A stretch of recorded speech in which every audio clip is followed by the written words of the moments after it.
A family gathers in a luxurious high-rise apartment to celebrate a father's birthday. But just hours later, that same home would become a scene of horror as the son is gunned down in front of his wife and children by his own father. This was no impulsive act of rage.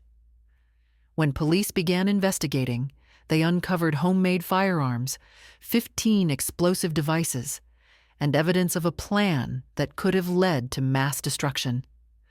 This is the chilling true story of a man who turned a family celebration into a calculated act of terror. Let's begin.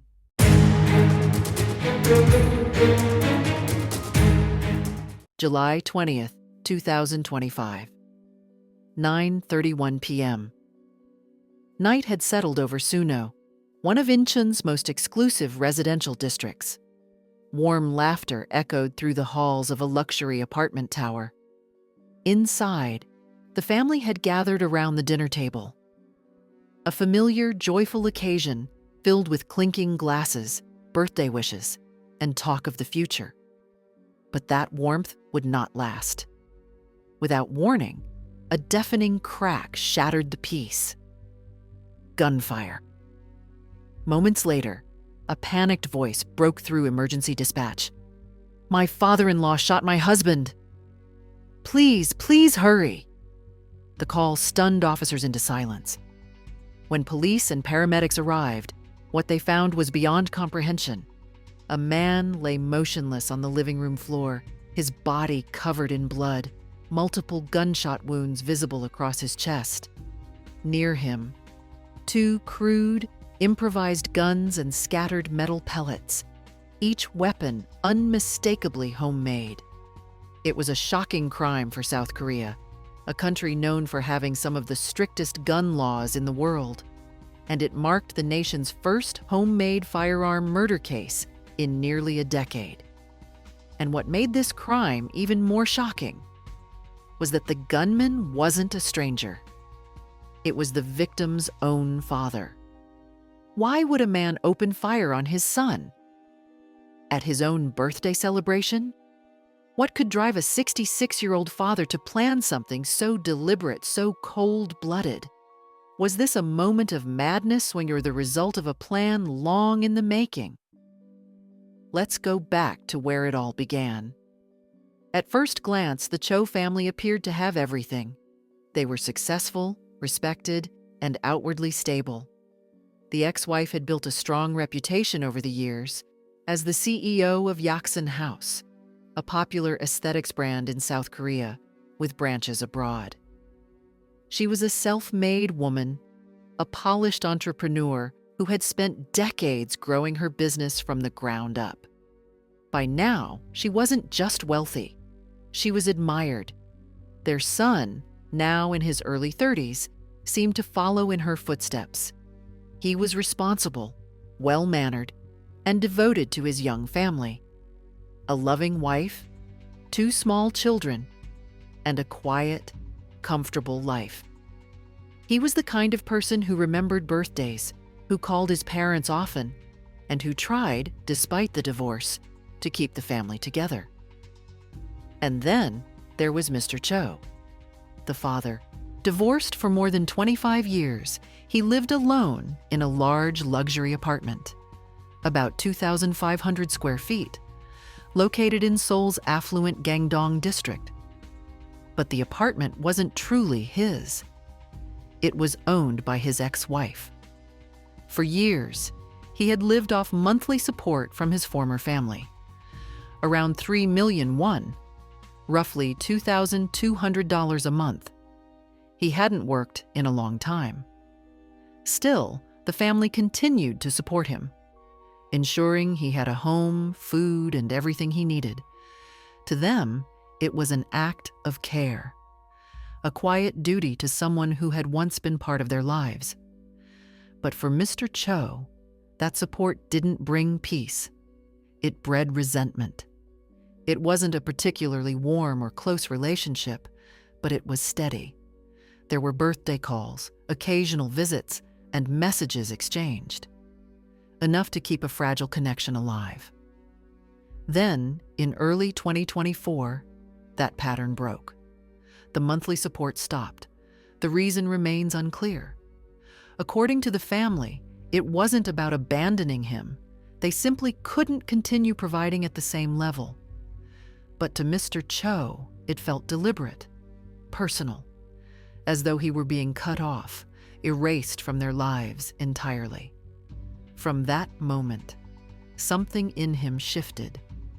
He withdrew from the world.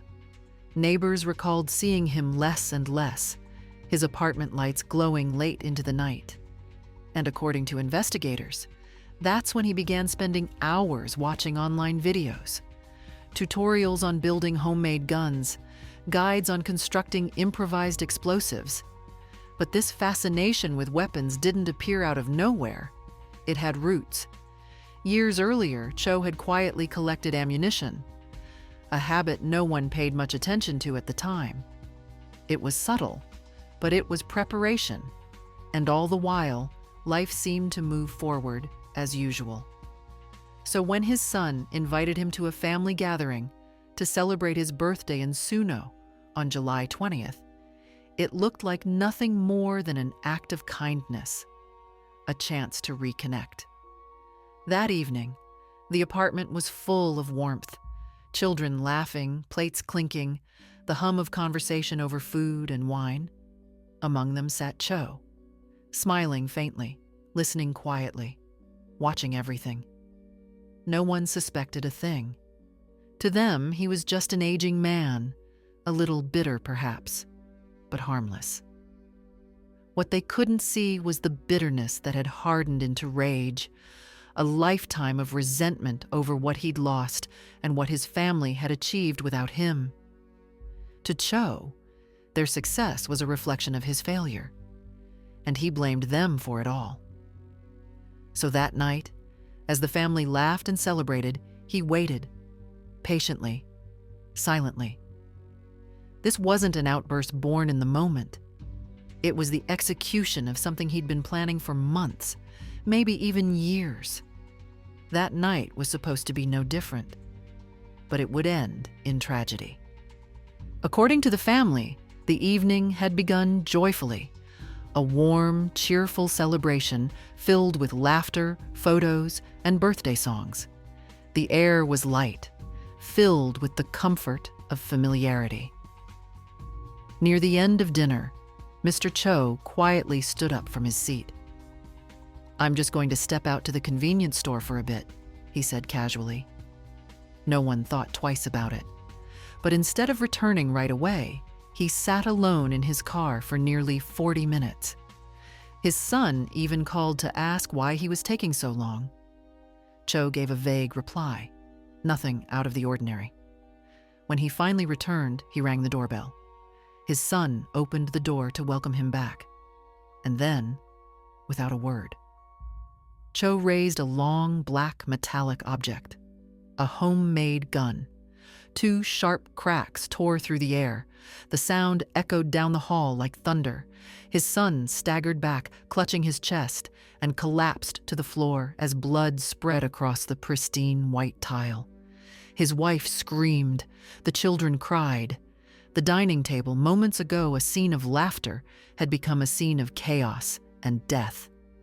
Then came a third shot, not aimed at a person this time, but at an interior door, a violent warning to anyone who dared to move. Witnesses later said he turned the gun toward his daughter-in-law and grandchildren, threatening to kill them too. He even pointed it at one of his son's friends. But this time, the weapon jammed. At 10:43 p.m., police, tactical units, and emergency responders rushed to the scene. But the gunman was already gone. He had fled in his car, speeding toward Seoul. All that remained were 2 illegal firearms and the body of a son bleeding out on the living room floor. He was rushed to the hospital at 11:09 p.m., but it was already too late. That night, what began as a warm birthday celebration in an affluent home ended in horror. A father pulled the trigger. A son died in front of his wife and children. And in that single moment, A family's life was changed forever. In a country where civilian firearms are virtually non-existent, the scene was almost surreal. A shooting inside a luxury apartment. A man lying dead beside 2 homemade guns. The weapons were crude, but they worked. And they killed. Later forensic analysis revealed that the shotgun-style weapon had been assembled from a simple metal pipe, its construction both primitive and chillingly effective. Inside the suspect's vehicle, investigators found 9 additional metal barrels, components for more weapons in progress. And when they searched his home, they uncovered another 5 or 6 metal pipes, suggesting an ongoing calculated process of weapon manufacturing. Though the exact type of ammunition used was never disclosed, the engineering alone revealed one critical truth.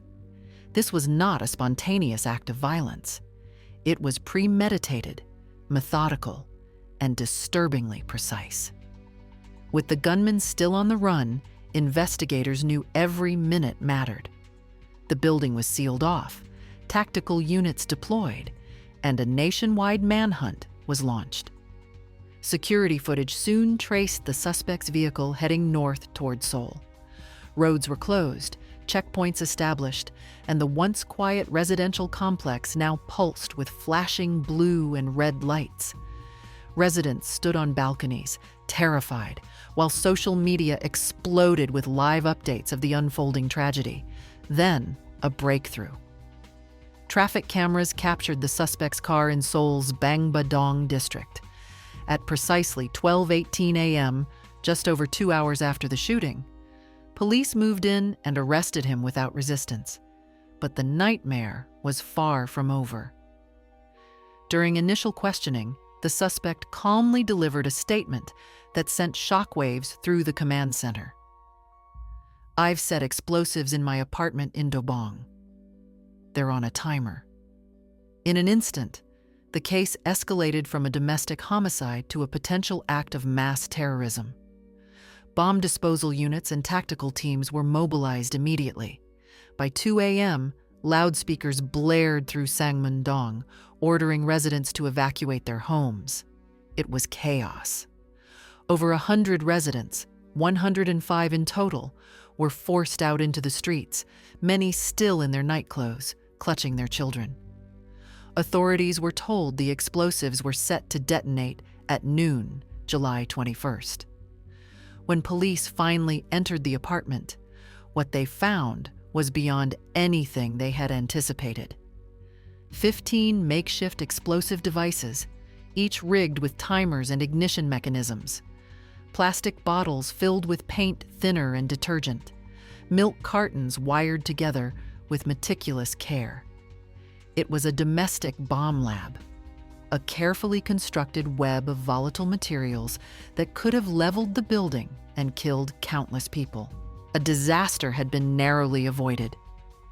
This man hadn't only planned to kill his son, he had intended to kill everyone in the building. Had those explosives detonated inside a residential tower, the destruction would have been unimaginable. The death toll could have reached dozens, perhaps hundreds. At first, investigators struggled to understand the motive.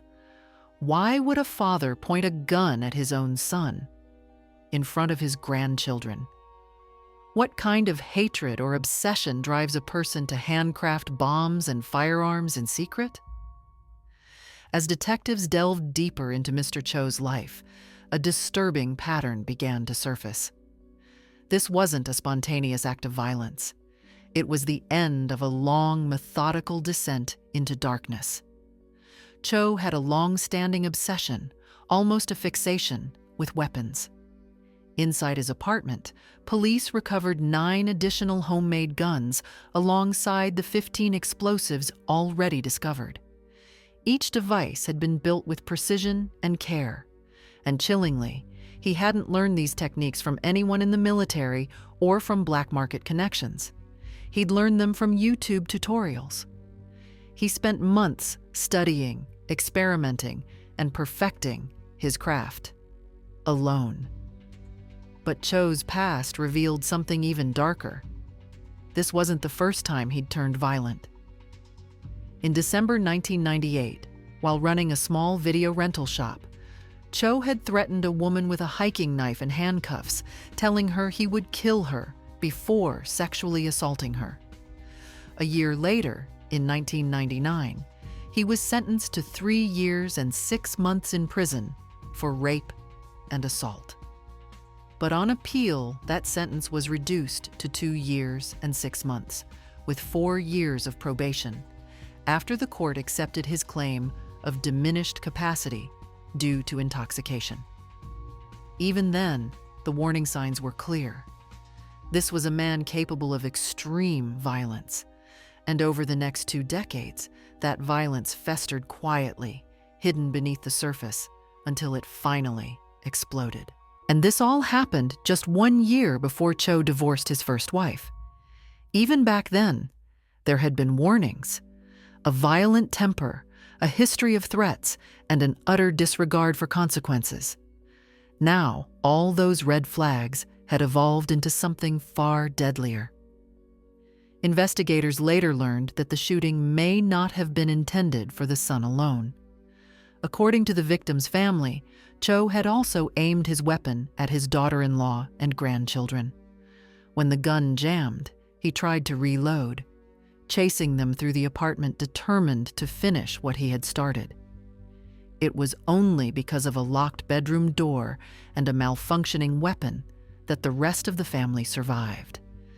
But perhaps the most chilling detail of all was his choice of day.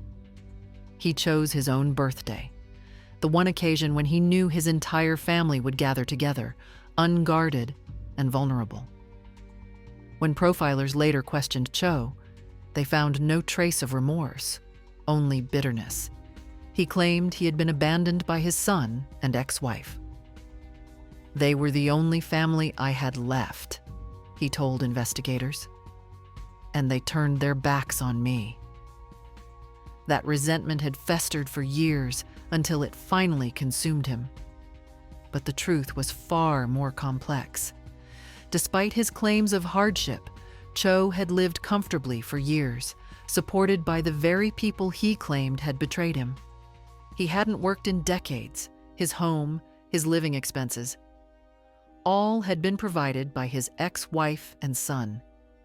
Yet in every police interview, he repeated the same line: "I've always been a good man.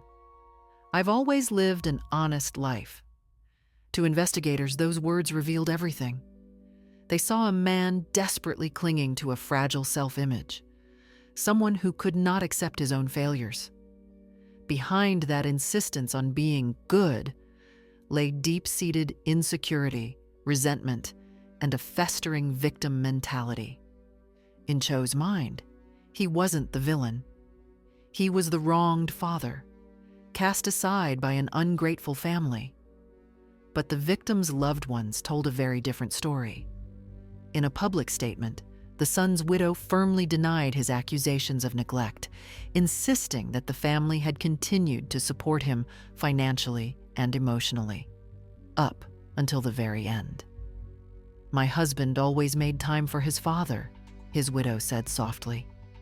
"Every year, he celebrated his birthday with him. We stayed in touch, supported him, emotionally, and yes, financially. Ending that support was never about cutting him off.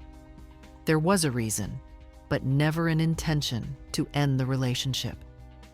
So what really happened? Was Cho's rage truly about money, or something far more personal? Criminal psychologists who reviewed the case believe it goes deeper than a family feud. They describe it as a tragedy born from years of buried emotional dysfunction. Cho's ex-wife had become everything he no longer was: wealthy, respected, powerful, and his son was the living proof of her success. Young, accomplished, loved by everyone, he was the pride of his mother, a constant reminder of what Cho had lost. To a man drowning in resentment, one expert explained, the son stopped being a person. He became a symbol, of everything the father believed had been stolen from him. By murdering his son, Cho wasn't just lashing out in anger. He was taking revenge. A warped, delusional punishment aimed at the ex-wife who, in his mind, had thrived without him. While Cho continued to claim financial hardship as his motive, investigators didn't buy it. "You don't spend months building guns and bombs just because you're broke," one officer remarked. "You don't shoot your son in front of his children unless something much darker is driving you." Authorities are now considering additional charges, including attempted murder and possession of illegal explosives. But beyond the legal process, one chilling truth remains. This was never just about money. It was about control, resentment, and a man who chose destruction over the love of his own family. Cho didn't just aim at his son. He pointed his weapon toward his daughter-in-law, his grandchildren, and even a close family friend, showing clear, premeditated intent to harm everyone in the room. Investigators are now reviewing possible charges, including multiple counts of attempted murder and premeditated mass violence. As the public struggles to process the horror of what happened, one question echoes through South Korea. How was this even possible? This case wasn't just a family tragedy. It was a national shock, one that shattered the belief that South Korea was immune to gun violence. In a country where firearms are strictly banned, one man managed to build deadly weapons using nothing but online tutorials, most of them publicly available on platforms like YouTube. He didn't learn from hidden dark web forums or secret military contacts. He learned to make guns and explosives with a few clicks and a bit of time. In the aftermath, lawmakers rushed to propose new regulations to restrict the online spread of bomb and weapon-making instructions. But, as critics pointed out, those efforts came too late, only after a life had already been lost. This tragedy also exposed a troubling gap in South Korean criminal law. If a child kills a parent, it's classified as parricide, a special crime that carries harsher punishment than ordinary murder. But if a parent kills their child, even deliberately, there is no equivalent charge. It's treated like any other homicide.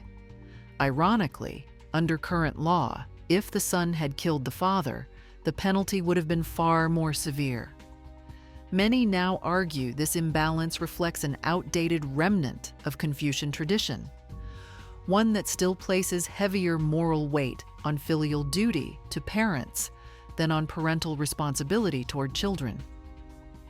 In most modern countries, such as France or Italy, the law makes no such distinction. In some cases, killing a child is punished even more harshly. And so, the question remains, how many more lives will it take before the law catches up to the truth? That violence knows no hierarchy, and that tragedy can strike even where we feel safest, at home. Japan once had a law similar to Korea's, but it was abolished years ago, deemed unconstitutional. Experts now warn that South Korea's version leaves a troubling legal loophole. Under current law, if a parent murders their adult child, no matter how brutal the crime, it's treated as ordinary homicide.